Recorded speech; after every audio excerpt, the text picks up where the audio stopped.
Welcome back to Stars Unmasked, the place where we pull the mask off the biggest, most shocking celebrity and power stories in Hollywood and beyond.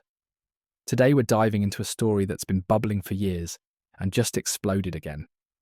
Bill Gates is finally on camera addressing some of the most disturbing allegations tied to his name in the Jeffrey Epstein document releases. These aren't just flight logs or party photos.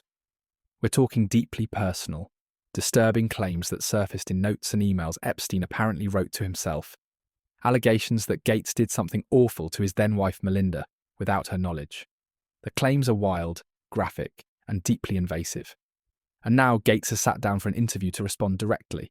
His answer is strong, clear, and, in his words, the whole thing is simply not true. No, apparently Jeffrey wrote an email to himself. That email was never sent. The email is, false. So I don't know what his thinking was there. It just reminds me, every minute I spent with him, I regret and I, apologize that I did that. It's factually true that I was only at dinners. I never went to the island. I never met any women. And so, the more that comes out, the more clear it'll be that although the time was a mistake, it had nothing to do with that kind of behavior. Let's break this down step by step, because this story touches on power, privacy, betrayal, and one of the most controversial figures of our time. First, the timeline everyone needs to know. Bill Gates has acknowledged that he met Jeffrey Epstein in 2011.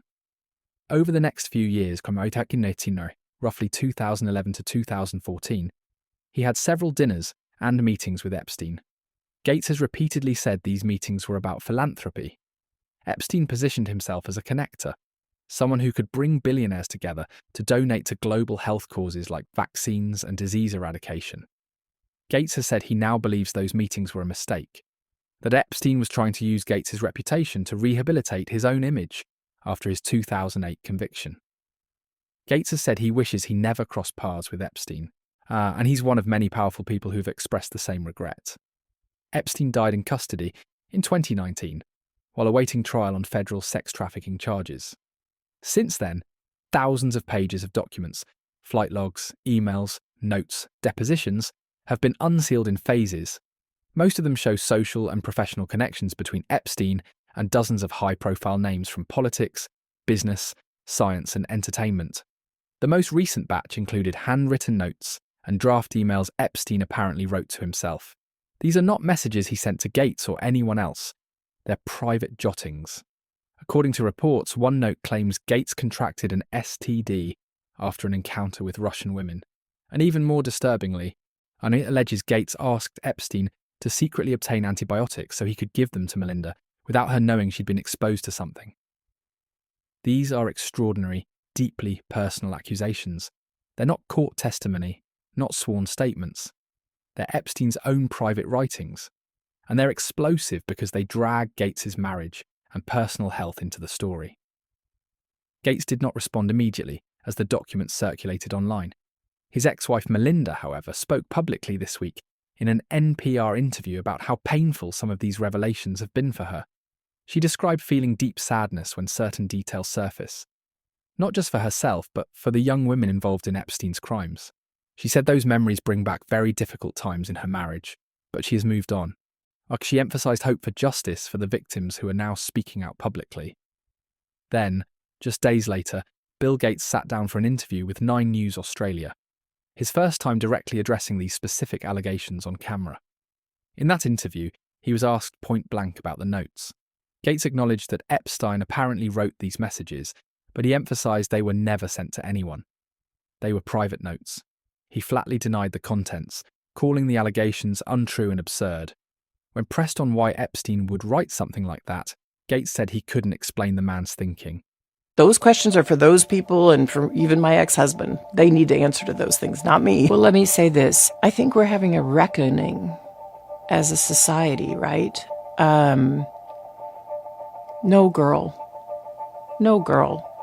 should ever be put in the situation that they were put in by Epstein and whatever was going on with all of the various people around him.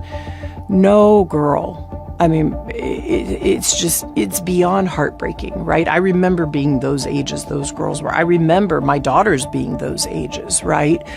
So for me, it's personally hard whenever those details come up, right? Because brings back memories of some very, very painful times in my marriage. Yeah, I met Jeffrey in 2011. The focus was always he knew a lot of very rich people, and he was saying he could get them to give money to global health.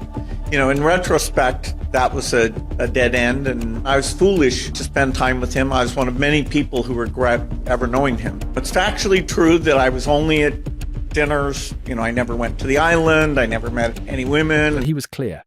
Nothing like that ever happened. He gave his version of how he came to know Epstein. They first met in 2011, had several dinners over 3 years, and always with a charitable purpose. Epstein positioning himself as someone who could connect wealthy people to global health causes. Gates has said, looking back, he sees it as a dead end and a mistake. He's one of countless people who wish they'd never met Epstein. Gates was emphatic about the limits of those interactions. He said they were limited to dinner meetings in New York or elsewhere. Never any travel to Epstein's private island. Never any encounter with the women involved in Epstein's crimes. His position is that as more documents become public, it will only reinforce that while associating with Epstein was an error in judgment, it had no connection to the illegal conduct Epstein was engaged in.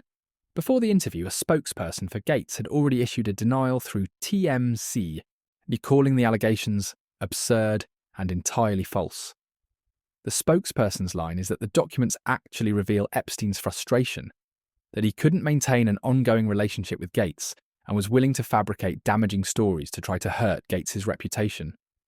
So that's Gates's side. Strong denial, explanation of limited contact, regret over ever meeting Epstein, and a clear statement that the specific allegations in those notes are not true. This story has layers. It touches on power. Gates is one of the richest men alive, co-founder of Microsoft, head of one of the world's largest philanthropic foundations. It touches on privacy. These are deeply personal claims about health and marriage. And it touches on Hollywood-adjacent elite circles. Epstein's network included many entertainment and tech figures. And the fallout has touched reputations across industries. The allegations are disturbing because they're so invasive. They're not about flight logs or social photos. They're about private health and betrayal within a marriage. That's why Melinda's comments on NPR hit so hard. She spoke about the sadness those details bring up, memories of painful times in her marriage, but also about moving on and hoping for justice for the victims. Gates appears composed in the interview, calm, direct, emphatic in his denial. He even said the constant speculation doesn't get under his skin anymore. People in positions of power and wealth should expect intense scrutiny, and he welcomes people looking at the available evidence. But for many watching, the question isn't just about whether the allegations are true. It's why Epstein would write them in the first place. Was he trying to damage Gates? Was he fantasizing? Was he trying to create leverage? We may never know because Epstein is gone, and these notes were never sent. What we do know is that Gates has consistently denied any wrongdoing related to Epstein. He's never been charged with any crime connected to Epstein. He's been open about regretting the meetings. And in this interview, he directly denied the specific claims in those notes. This story isn't going away anytime soon. The Epstein documents keep being released in batches, each one sparking new headlines, new speculation, new reactions. For Gates, it's a reminder that even years after cutting ties, the shadow of that association lingers. What do you think? Do you believe Gates's denial? Does Melinda's sadness change how you see the story? Or is this just another chapter in the endless Epstein fallout? Drop your take in the comments. Keep it respectful. If you're following this saga, smash that like button, subscribe for more unmasked stories, and hit the bell. We'll keep you updated if anything new breaks. Stars Unmasked. Because even the richest lives have shadows. See you in the next one.